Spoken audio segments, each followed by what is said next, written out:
Salutare tuturor și bine v-am regăsit la testul nostru cu cele mai mici camere de acțiune pe care poți să le cumperi astăzi. Și sunt foarte bucuros că am ajuns ziua când avem 4K la 50 de frame-uri pe secundă stabilizat electronic, care se vede așa și se aude așa. Dar aceste camere pot mult mai mult, așa că hai să le butonăm un pic, să le punem la încercare în minutele care urmează. Apropo, testul de astăzi include inclusiv glet și adeziv. Așadar, astăzi vorbim despre două camere foarte mici, foarte ușoare și foarte versatile. Insta360 Go Ultra și DJI Osmo Nano. Sunt camere pe care nu le porți în mână, cum am făcut eu, nu le ridici pe un selfie stick decât dacă vrei. Sunt camere pe care le atașezi pe tine și îți filmează viața.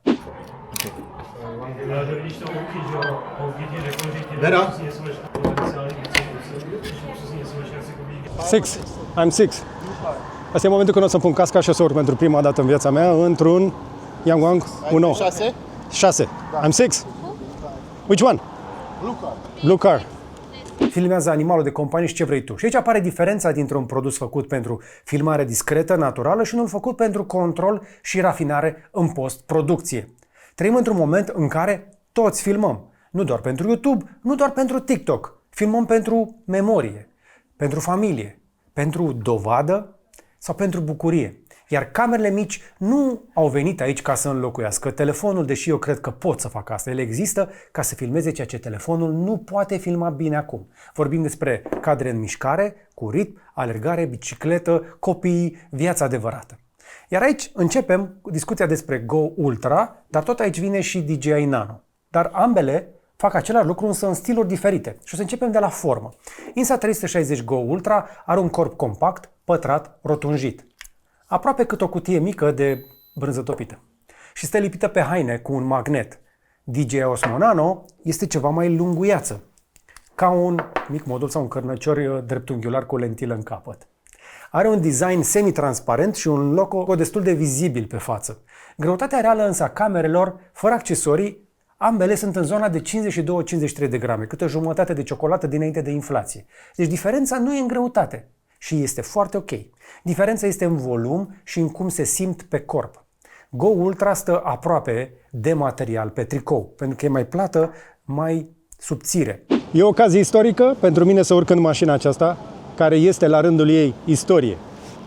Este o mașină mult mai puternică decât am condus orice de până acum. O să o facem pe un circuit cu un pilot aici lângă, dar asta nu înseamnă că nu am emoție.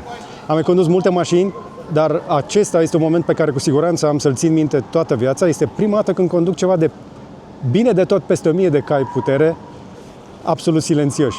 Am rămas fără cuvinte, așa că mai bine hai să conducem. Când o să mergi prin oraș și vrei să filmezi oameni fără să le modifici neapărat comportamentul, contează cât de vizibilă este camera. Eu insist că trebuie să le ceri și acordul.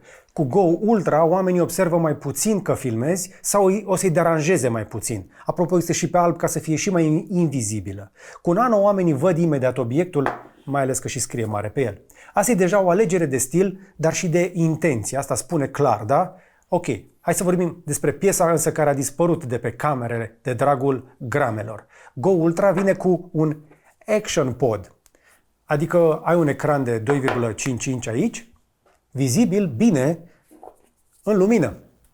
Îl poți întoarce spre tine, poți controla camera de la distanță și asta mi-a plăcut foarte tare, pentru că pot verifica în timp real ce filmez, chiar dacă am camera pe cască, pe ghiozdan sau prinsă pe bordul mașinii sau în coată, pe pieptul omului care lucrează și poți să controlezi de la distanță. Este un avantaj semnificativ în filmări în mișcare. Osmo Nano are altă strategie. Are un ecran OLED de aproximativ 2 inch pe modulul ăsta de bază de aici. Dar nu este flip. Dacă ai pus camera prea sus sau prea jos, trebuie să o muți ca să vezi cadrul atunci când o ții în poziția asta. Da? Ecranul nu face flip, dar poți să-l întorci pe spate sau în față. Asta este singura opțiune de reașezare. Avantajul este că și la asta pot să decuplez și să văd ecranul de la distanță. Asta nu e rău. Practic, amândouă îmi dau ocazia să văd de la distanță cadrul și să-l controlez, dar atunci când stau în dock pentru a mă folosi la maximum de baterie, asta este mai versatilă. Go Ultra bate la acest capitol.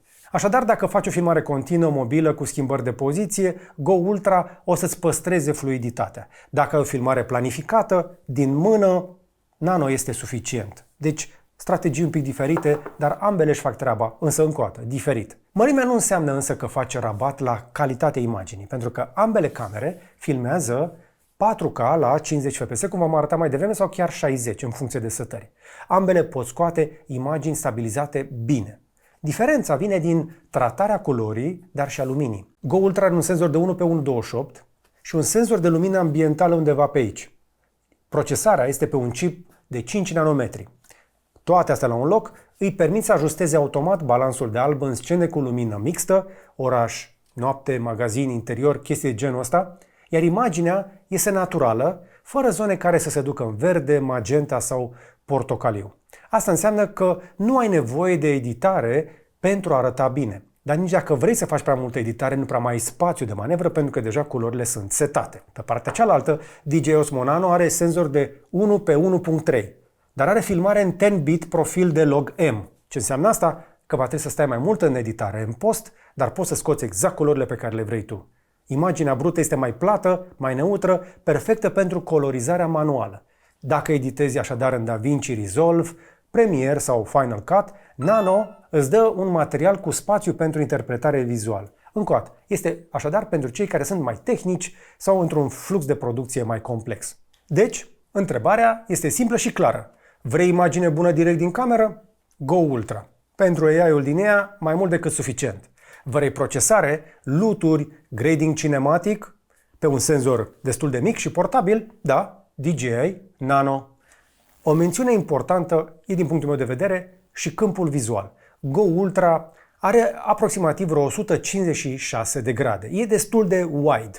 Nano are aproximativ 143 de grade, dar ambele încearcă să țină imaginea destul de liniară. Însă diferența pare mică pe hârtie, dar se simte pe ecran. La POV, adică atunci când filmezi de aici, Go Ultra îți dă senzația că ești acolo pentru că poți să vezi mai mult. Asta mi s-a părut un detaliu bun, mai ales atunci când trăgeam glet, vă spuneam.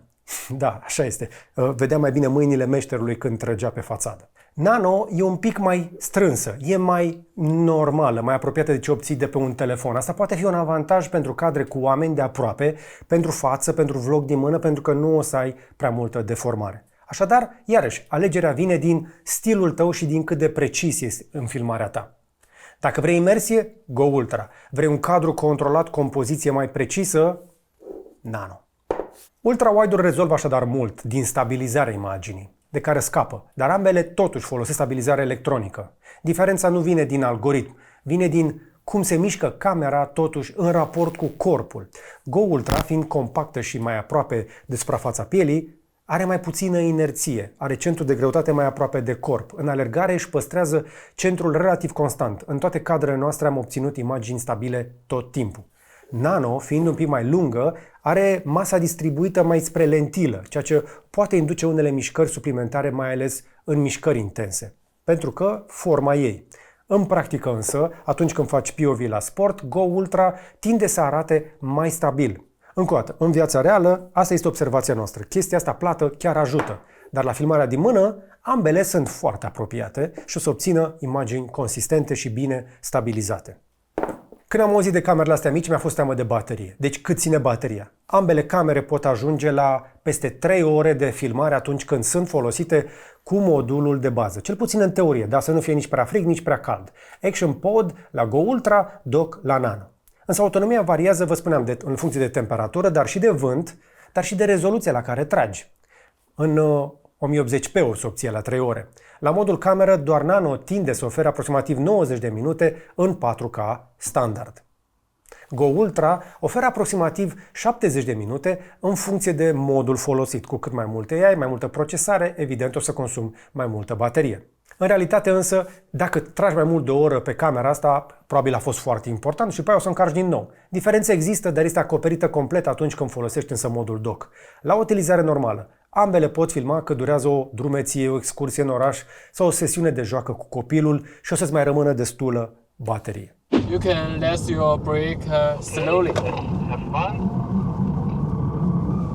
Once your spinning wheel is straight, accelerate. Okay, pay attention. Forget to brake. Brake, brake, brake, brake. Brake. I like the brakes. Yeah. Ceramics? For the turning point.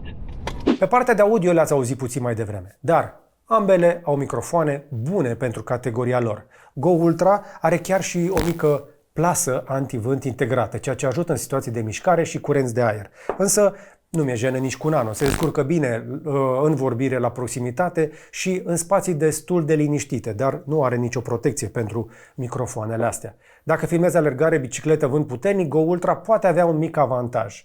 Dacă filmezi interviu, clipuri povestite, diferențele sunt deja minore. Avantajul este că amândouă permit conectarea wireless la lavaliere prin Bluetooth și asta este o veste foarte bună la DJI, un ecosistem iarăși cu microfoanele lor. Ok, hai să tragem o concluzie. Dar nu există o cameră mai bună pentru toată lumea. Există cameră mai bună pentru ceea ce vrei tu să faci cu ea. Și hai să le luăm un pic pe fiecare în parte. Insta360 Go Ultra, eu cred că e pentru cei care vor o filmare naturală, discretă. Pentru mișcare, POV, familie, călătorii, everyday stuff. Ai o imagine bună, direct din cameră și asta este iarăși ok, nu trebuie să stai să o colorizezi. Pentru filmare fără întreruperi, ca să verifici ecranul, iarăși, e o chestie foarte folositoare. Astea sunt punctele ei tari.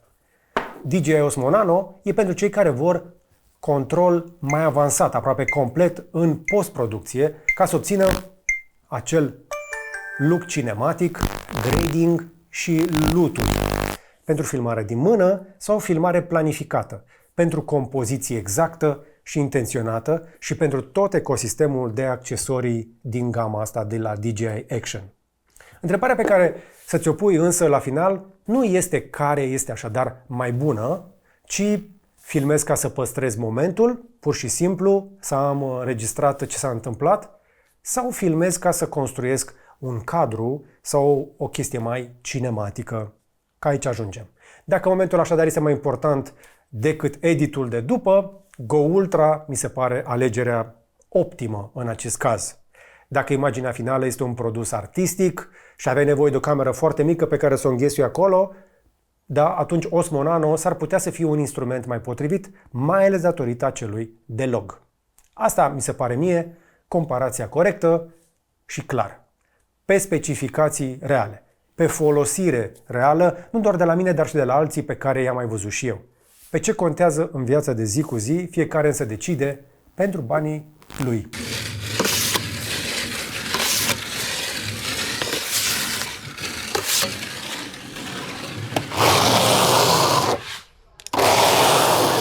Și gata, s-a terminat și perioada de testare și trebuie să tragem câteva concluzii în legătură cu Insta360 Go Ultra versus acest DJI Osmo Nano.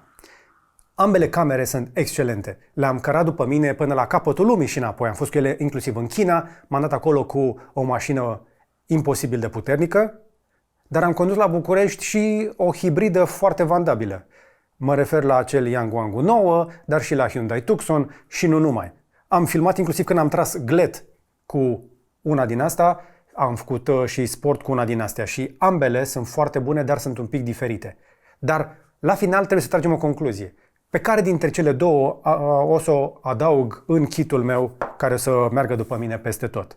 Eu cred că o să fie Go Ultra. În varianta foarte simplă, dacă vrei, îmi place foarte tare chestia asta. Faptul că pot să scot camera asta foarte mică, care cu un accesoriu pe care îl car după mine tot timpul, uite, pot să-ți și arăt.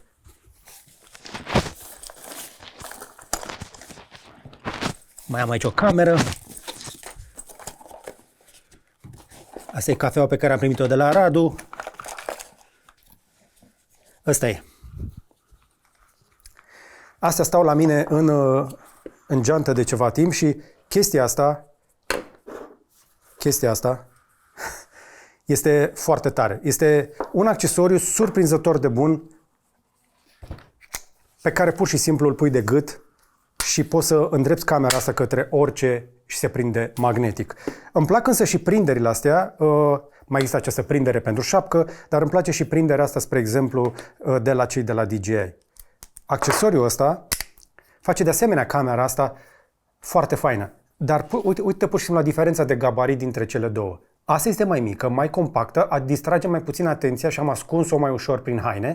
Asta o să o vezi. Asta nu are branding pe față, asta are branding pe față. La DJI se va vedea peste tot când folosești ceva de la ei. Și nu-i judec, trebuie să-și facă și un pic de marketing, dar nu pe timpul și pe banii noștri neapărat. De-aia îmi place camera asta. Este mică, este ușoară, e orientată către înainte și este suficient de wide, iar calitatea imaginii direct din cameră încă o dată este bună. La capitolul preț, competiția este acerbă, iar prețurile evoluează. Dar una peste alta, eu cu asta o să rămân dintre cele două. Am mai vorbit despre faptul că ecranul ăsta se întoarce și că pot inclusiv să văd wireless chestia asta. Asta mi se pare genial. Îmi doresc așa ceva de când m-am apucat eu de YouTube. La început filmam cu camere compacte de la Sony. Dacă aș fi avut așa ceva, cu siguranță viața mea ar fi fost mult mai ușoară. Dar acum există unelte prin care poți pur și simplu să creezi content de oriunde și în orice situație. Dar la final mai am însă o singură rugăminte. Uite, să dau stop la astea. Pentru cei care filmează cu ochelari. Eu nu știu dacă știți, dar eu am fost reporter de investigație cu camera ascunsă și am filmat cu ochelari într-o graniță și am fost arestat pentru chestia asta, dar eu acolo făceam o chestie în interes public justificat. Cei care umblă pe stradă mai nou cu ochelari cu cameră și nu te anunță, nu au un interes public justificat decât dacă nu cumva vor să surprindă o infracțiune. Cu cât camerele astea devin mai mici, devin mai interesante pentru investigație. Dacă nu ești jurnalist și nu faci o investigație, trebuie să-i anunți pe oamenii ăia că îi filmezi cu așa ceva. Cu cât devin mai mici și mai bune, chestiile astea ajută dacă faci jurnalism. Iar jurnalismul are reguli. Dar asta este altă poveste, da? Cam atât însă de la mine. După o perioadă așadar destul de lungă de testare, le mulțumesc celor care ne-au împrumutat aceste camere. O să vă las link mai jos în descriere pentru ele. Nu ne-au spus ce să vă spunem, testul nostru este 100% independent, cred că se și vede din durata pe care ne-am luat-o cu mare larghețe ca să le putem compara. Mă bucur că în 2026 de acum avem camere foarte compacte care trag 4K 50 la calitate excelentă pentru orice fel de filmare. Și vă încurajez să le folosiți și să vă creați și voi propriul vostru content, mai ales dacă vreți din vacanțe. Dați un like dacă v-a plăcut, un share să vadă și prietenii și un subscribe dacă nu ați făcut-o deja. Și pe data viitoare să vă fie numai bine!